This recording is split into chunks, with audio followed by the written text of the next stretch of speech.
Hello everyone, कैसे हैं आप लोग। एट्थ पे कमीशन क्या है, इसके बारे में पूरी सच्चाई आपको इस वीडियो में देखने को मिलेगी। फिटमेंट फैक्टर क्या होता है, डीए रीसेट होगा कि नहीं होगा, सैलरी कब से बढ़ेगी, कितनी कितनी सैलरी बढ़ेगी, क्या मिनिमम सैलरी 70,000 हो जाएगी।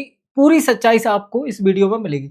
आपने सोशल मीडिया पर कई सारी चीज़ें सुनी होंगी कि सैलरी डबल हो जाएगी, मिनिमम 1 लाख सैलरी मिलेगी, मिनिमम सैलरी 70,000 हो जाएगी, हर कर्मचारी लखपति बन जाएगा, फिटमेंट फैक्टर होगा 8.83 का। क्या ये सच है? इस वीडियो में आपको पूरी सच्चाई आपको पता लग जाएगी, ठीक है? सबसे पहले देखते हैं कि इस वीडियो में हम क्या-क्या सीखने वाले हैं। सबसे पहली बात करें तो 8th पे आयोग क्या है? कुछ लोगों को तो यही नहीं पता कि ये 8th पे कमीशन जिसकी बात चल रही है वो है क्या? ठीक है? इससे सैलरी कैसे बढ़ती है? फिटमेंट फैक्टर क्या होता है? नई सैलरी की कैलकुलेशन कैसे होगी? डीए रीसेट कैसे होगा? और इससे एसएससी स्टूडेंट्स का फ़ायदा कैसे होगा? ठीक है? इस वीडियो को अंत तक देखना, आपको पूरी जानकारी मिल जाएगी। सबसे पहले बात समझते हैं हम, पे कमीशन क्या होता है? देखो क्या होता है, सरकारी कर्मचारियों के वेतन, भत्तों और पेंशन की समीक्षा करने वाली एक विशेषज्ञ समिति होती है। मतलब एक समिति बनाई जाती है, जो क्या करेगी, आपकी सैलरी और जो अलाउंसेस होते हैं उसकी, और जो पेंशन मिलती है उसकी, उस सबकी क्या करेगी, वो देख-रेख करेगी। ठीक है? देखो भारत सरकार बनाती है पे कमीशन। पे कमीशन क्या करता है, सैलरी, डीए और पेंशन की समीक्षा करती है और उसके बाद नई सैलरी लागू करती है। ठीक है? सरकार को सिफारिश देती है कि इतनी सैलरी होनी चाहिए, उस पे वो सरकार देखती है और फिर सरकार को जो ठीक लगता है वो सैलरी बढ़ा देती है। ठीक है? अगर हम बात करें पे कमीशन क्या कहते करता है, तो सबसे पहले बेसिक पे, क्योंकि बेसिक पे ही सबसे ज़्यादा इंपॉर्टेंट चीज़ होती है। इसी पे आपकी कैलकुलेशन होती है डीए की, इसी से आपकी कैलकुलेशन होती है एचआरए की, इसी से आपकी कैलकुलेशन होती है टीए की, इसी से आपकी पेंशन की होती है और इसी से जो भी बेनिफिट मिलते हैं वो सब किस चीज़ से मिलते हैं, आपके बेसिक पे ही डिपेंड करते हैं कि आपका बेसिक पे कितना है। ठीक है? पे कमीशन बनाया क्यों जाता है भाई? क्योंकि देखो, धीरे-धीरे आप देखते होगे महँगाई बढ़ती जाती है, महँगाई बढ़ती जाती है, आपकी सैलरी क्या होती है, बढ़ती तो है। जैसे हम बात करें, हर साल डीए बढ़ता है, डीए किस लिए बढ़ता है? ये महँगाई को कंट्रोल करने के लिए ही बढ़ाया जाता है, कि आपकी जो सैलरी बढ़ रही है, महँगाई बढ़ रही है, उसके हिसाब से आपकी सैलरी बढ़ती रहे। लेकिन एक टाइम के बाद डीए बढ़ता-बढ़ता इतना हो जाता है कि फिर पूरी सैलरी का बेसिक पे ही बढ़ाने की ज़रूरत आ जाती है। ठीक है? चिकित्सा का खर्च भी बढ़ जाएगा, मकान का किराया भी बढ़ जाएगा, शिक्षा का खर्च भी बढ़ जाएगा और दैनिक जीवन का खर्च बढ़ जाता है।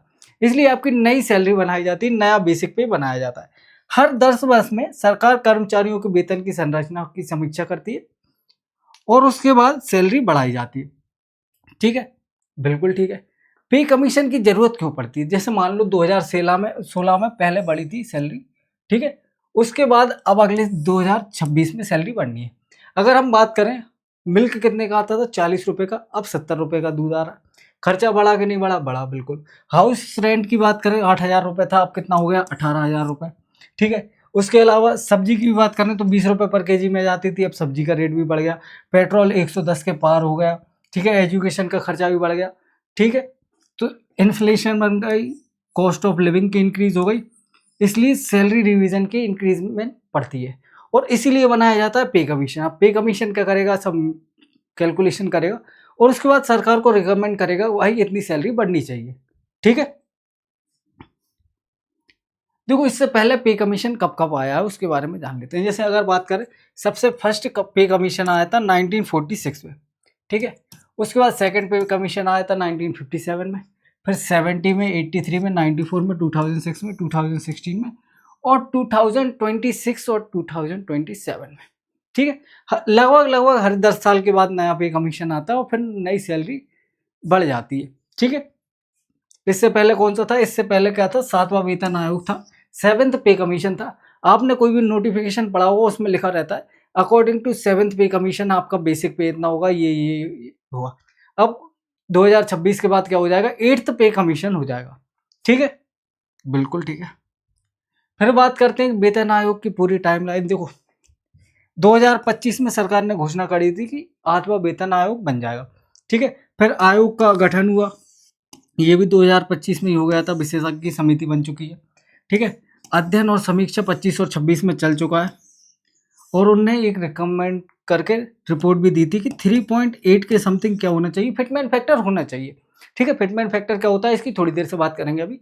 उन्होंने बोला कि 3.8 के समथिंग होना चाहिए, लेकिन अभी गवर्नमेंट ने ये सब बोल दिया कि इतना फैक्टर हम नहीं दे सकते, क्योंकि गवर्नमेंट पर लोड ज़्यादा पड़ जाएगा अगर इतना फैक्टर किया तो।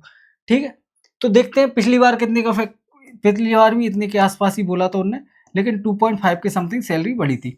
ठीक है, अब इस बार देखते हैं कहाँ तक होगी, तो 2.567 के समथिंग फिर भी आपकी बढ़ने की उम्मीद है।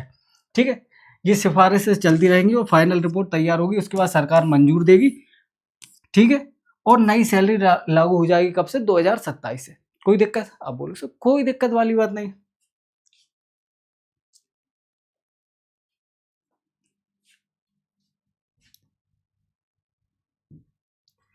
अगर मैं बात करूं फिटमेंट फैक्टर, देखो फिटमेंट फैक्टर क्या होता है, मान लिया आपने कि वर्तमान बेसिक पे आपका कितना है? 35,400 है। तो बेसिक पे का क्या होगा? इससे कैलकुलेशन होगा फिटमेंट फैक्टर का 1.9 टू 2.3 2.46 कुछ भी हो सकता है। ठीक है, नई बेसिक पे कैसे बनेगी? पुरानी बेसिक पे में फिटमेंट फैक्टर का मल्टीप्लाई होगा। जैसे मान लो आपकी बेसिक पे कितना है? 18,000 रुपये। ठीक है, अब इसमें अगर 2 का फिटमेंट फैक्टर लगता है तो 18 दूनी 36,000 आपका क्या हो जाएगा? नया बेसिक पे हो जाएगा। बात समझ में आई? बिल्कुल समझ में आई, कोई दिक्कत नहीं है। अगर आपका बेसिक पे 3 का होता है तो आपकी नई सैलरी कितनी हो जाएगी? बेसिक पे हो जाएगा 18 3 54,000। ठीक है, बिल्कुल ठीक है, कोई दिक्कत नहीं। एक और देखते हैं, जैसा मान लो वर्तमान बेसिक पे क्या है, ये फिटमेंट फैक्टर होता क्या है ये मैंने आपको बता ही दिया। फिटमेंट फैक्टर क्या होता है? 1.9 टू 2.3 2.46 जितना भी आपका फिटमेंट फैक्टर होगा उसी हिसाब से आपकी सैलरी क्या हो जाएगी? मल्टीप्लाई हो जाएगी। अगर बेसिक पे में फिटमेंट फैक्टर का मल्टीप्लाई करेंगे तो हमें क्या मिलेगा? नया बेसिक पे मिलेगा। ठीक है, बिल्कुल ठीक है। जैसे मान लो अभी आपकी बेसिक पे कितनी है? 35,400, और अगर 2 का फिटमेंट फैक्टर लगता है तो अब आपकी बेसिक पे क्या हो जाएगा? 70,800 रुपये आपका बेसिक पे हो जाएगा। ठीक है, अगर आपका 2.3 का बेसिक फिटमेंट फैक्टर लगता है तो आपकी सैलरी कितनी हो जाएगी? 81,420। ये आपका बेसिक पे हो जाएगा। ठीक है, बेसिक पे हो जाएगा, कोई दिक्कत इसमें? कोई दिक्कत नहीं। अगर 2.5 होता है तो इतना हो जाएगा आपका बेसिक पे। अब देखो इसके अलावा भी आपके हाथ में सैलरी आती है, जिन लोगों को सैलरी मिलती है उनको पता है। क्या पता है? कि जैसे मान लो मेरा बेसिक पे है ये, इसमें मुझे डीए भी मिलता है। डीए क्या होता है? डियरनेस अलाउंस, यही होता है महंगाई भत्ता। अब महंगाई भत्ता आपका क्या हो जाएगा? जीरो हो जाएगा। क्यों हो जाएगा? क्योंकि महंगाई को बढ़ाने के लिए, महंगाई को बराबर में लाने के लिए आपका क्या किया गया? बेसिक पे को बढ़ा दिया। ठीक है, अब जब अगली साल आपका डीए मिलेगा तो आपका 0% से स्टार्ट हुआ। ठीक है, लेकिन वो किस पे मिलेगा? नए वाले बेसिक पे मिलेगा। अभी बेसिक पे मान लो 35,400 है, फिटमेंट फैक्टर लगा 2 का तो 70,800 हो गया। तो जब भी डीए मिलेगा तो आपको 70,800 का, जैसे मान लो 5% बढ़ता है तो 70,800 का 5% आपको डीए मिलेगा। मतलब अगली साल से आपका डीए भी इंक्रीज हो जाएगा। पहले इसका 5% मिलता था, अब इसका 5% मिलेगा। तो बढ़ गया कि नहीं बढ़ गया? बिल्कुल बढ़ गया। लेकिन अभी डीए क्या हो गया? आपका जीरो हो गया। कोई दिक्कत? आप बोलो सर कोई दिक्कत नहीं है। ठीक है, बेसिक पे डीए एचआरए टीए अन्य भत्ते जुड़ते हैं, कटौती होती है और उसके बाद आपकी इनहैंड सैलरी आती है। आपको पता ही है, जैसे 35,400 बेसिक पे, उसमें ये सब चीज़ें जोड़ी, फिर आपकी बनी ग्रोस सैलरी। ग्रोस सैलरी में से आपका एनपीएस कटेगा, इनकम टैक्स कटेगा, सीजीएस कटेगा, और भी चीज़ें कटती हैं, और उसके बाद आपकी क्या आती है? इनहैंड सैलरी आती है। ठीक है, नई पे कमीशन आने पर डीए रीसेट कैसे होता है? देखो ये सबसे बड़ा कंफ्यूजन है लोगों का। इसकी बात करते हैं क्यों होता है। देखो बेसिक पे प्लस डीए, ये आपकी सैलरी स्लिप में रहता है। डीए हर बार बढ़ता रहता है। डीए से आपकी सैलरी क्या होती है? जैसे हर साल आपका इंक्रीमेंट हो रहा है, 6 महीने के बाद डीए बढ़ेगा, तो इंक्रीमेंट होता रहता है आपका, ताकि आप महंगाई ज़्यादा आपकी बढ़े नहीं। ठीक है, अब जो नई बेसिक पे आएगी ना, उसमें जो डीए होगा वो क्या हो जाएगा? 0% हो जाएगा। फिर धीरे धीरे दोबारा डीए बढ़ेगा, और डीए बढ़ते बढ़ते जब इतना हो जाएगा कि महंगाई को कंट्रोल नहीं कर पा रहा, तो फिर क्या करेंगे? फिर अगली पे कमीशन आएगी। बात समझ में आई? बिल्कुल समझ में आई, कोई दिक्कत नहीं है।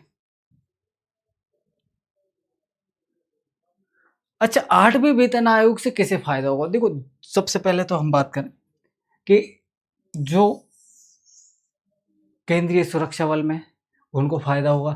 केंद्रीय स्वास्थ्य सेवा में है, उनको फायदा होगा। ठीक है, केंद्रीय सरकारी कर्मचारी हैं, उन्हें भी फायदा होगा। ठीक है, केंद्रीय शैक्षणिक संस्थान, मतलब जो भी सेंट्रल गवर्नमेंट के कर्मचारी हैं उन सबको फायदा होगा। उसके अलावा क्या होगा? पेंशन भोगी को भी फायदा होगा। ठीक है, क्या प्राइवेट सेक्टर में इसका कोई फायदा होगा? तो नहीं, इसमें कोई फायदा नहीं होगा। ठीक है, बिल्कुल ठीक है, कोई दिक्कत नहीं है।